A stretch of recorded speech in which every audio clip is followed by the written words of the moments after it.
Here are 5 back-of-house essentials every general manager should know on OpenTable for restaurants. Number 1, your floor plan. You may already have a floor plan built for you. If you don't, let's go over the basics. This area is the adjustable grid. You can click and drag this corner to resize the grid to fit your restaurant layout.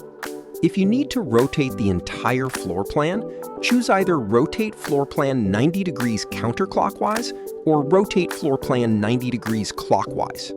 These are the elements or tables you can add to your floor plans. It's important to note, these elements are just representative shapes. Just because this particular table has 4 seats doesn't mean you are limited to 4 seats. Each element has adjustable minimum and maximum party sizes. To add a table to your floor plan, click on the element that best represents the table you'd like to add. You can also drag the element to the grid. To rotate the table, click and hold on this handle. If you make a mistake, you can always use the undo button here.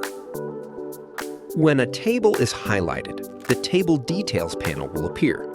This is where you can change the table name, adjust the minimum and maximum party size, or categorize what kind of table it is. This is also where you can duplicate or delete a table. Some restaurants may require more than one floor plan. So to add a new floor plan, click here and choose Add. Then enter the name of your new layout.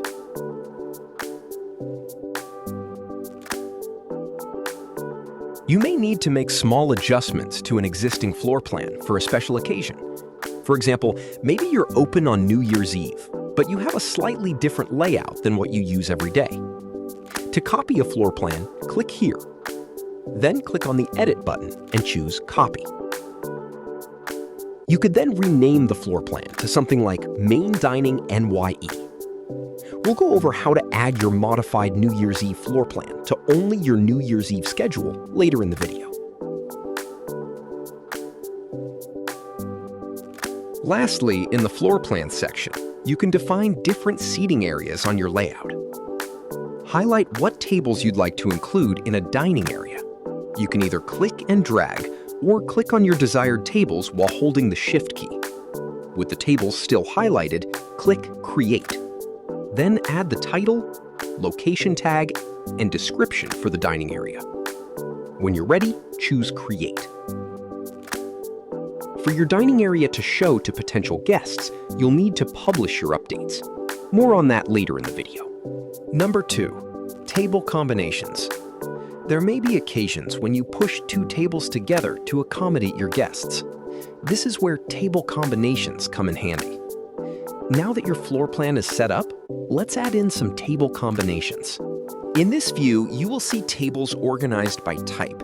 So for example, we are currently seeing all of the tables categorized on the floor plan as regular. Click the drop-down menu to change the table category visibility. If some of your tables are part of a dining area, then use this drop-down menu to view them. It's important to remember tables labeled as different types cannot be combined together. For example, a regular table cannot be combined with an outdoor table. Once you've got your table types labeled, we can start making combinations. While holding down the Shift key on your keyboard, Control key if you are on a Windows system, select the tables you'd like to combine. You can also click and drag to select tables too. Now choose Add. You should see a new combination appear here. Now you can set your minimum and maximum party size for this combination. OpenTable will automatically suggest more combinations based on what you've combined already if you highlighted more than 2 tables together. Click the plus button to add the suggestion. It's important to remember OpenTable will only suggest a new combination if it's part of the current selection, the combination doesn't already exist, and if there is a clear path with no other tables blocking the suggestion. To modify a table combination, choose the combination to adjust the minimum and maximum party size.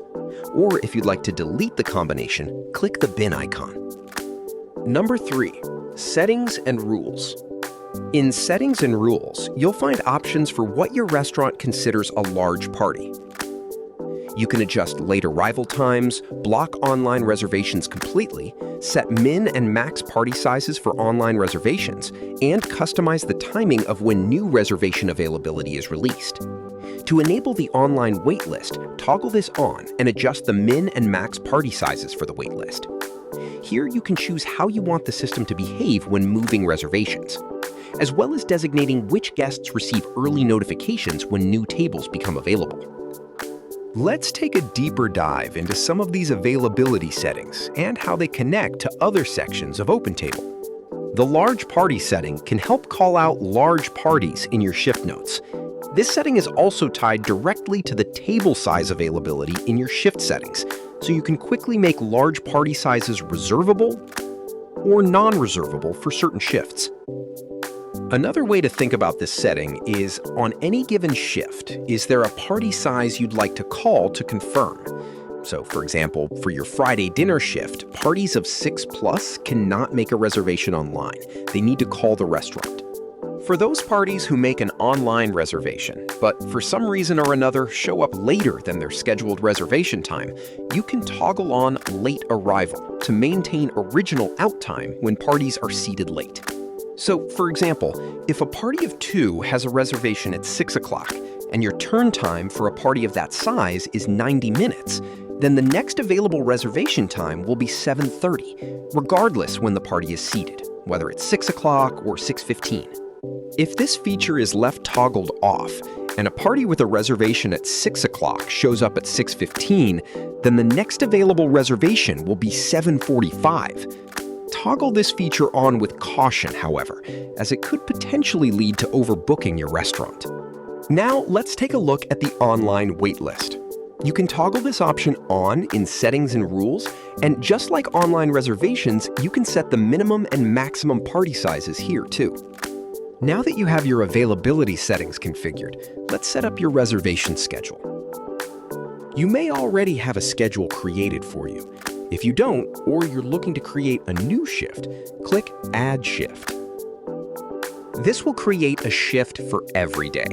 To remove days, click the Remove button here. To add a day, click the Add button here. To move your shift blocks, hover over the shift until you see this hand. Click and hold, then drag to your desired start time. You can also adjust the hours of the shift by hovering your mouse over the top or bottom of the block until you see these double arrows. Then click and drag to increase or decrease your reservation availability. The Shift Details panel is where you'll be able to rename your shifts. These naming conventions are not reflected to potential guests. To change what shifts your guests see, go back to Restaurant Profile, then choose Basic Information and scroll down to Business Hours. Using the Shift Details panel, you can delete a shift or change the color. You can also select what floor plans are available for a reservation on a per-shift basis. Clicking on the Shift Settings button will allow you to make adjustments to this specific shift's availability, like specifying how many covers are accepted every 15 minutes in flow controls, adjusting how often your tables turn by party size or section, or specifying which tables take reservations. Number 5. There might be other situations where you need to adjust your availability for one specific day, or maybe you need to block all reservations for a day. Instead of having to constantly adjust your normal schedule, let's take a look at special days. There are 2 ways to view your special days layout. The default view is the calendar view. This panel is your special days at the month level, and this panel is at the day level. You can change months with this drop-down menu, or you can use the navigation buttons here. You can also view your special days with the list view. Here, you can easily see what special days are active. Clicking on a special day like this will bring up the Edit panel. This is where you can keep a special day closed, or you can modify the schedule and shift settings for that day and that day only. For example, let's say you were open on Thanksgiving. However, you are not open for breakfast. Once you're in the Edit panel, choose Open. Then click directly on the shift you want to modify or delete. Now choose Customize. You can modify the special day schedule just as we did with the normal schedule, like adjusting specific flow controls, turn times, or table availability, without affecting the settings of the normal schedule. In this case, we're going to delete the breakfast shift for Thanksgiving. Now, in the list view, you can see our Thanksgiving is open for lunch and dinner. To add a special day, click here, then select the date. Maybe you're open on New Year's Eve and have a custom schedule and modified floor plan. Let's add the main dining floor plan we created earlier in the video that is specific to this day. Remove the main dining floor plan and add the NYE floor plan. With these back-of-house essentials, you're now ready to set and customize your restaurant's availability settings. When you're ready to make these changes live, the last step is to publish updates. If you don't publish your updates, then none of the settings will appear on your front-of-house device.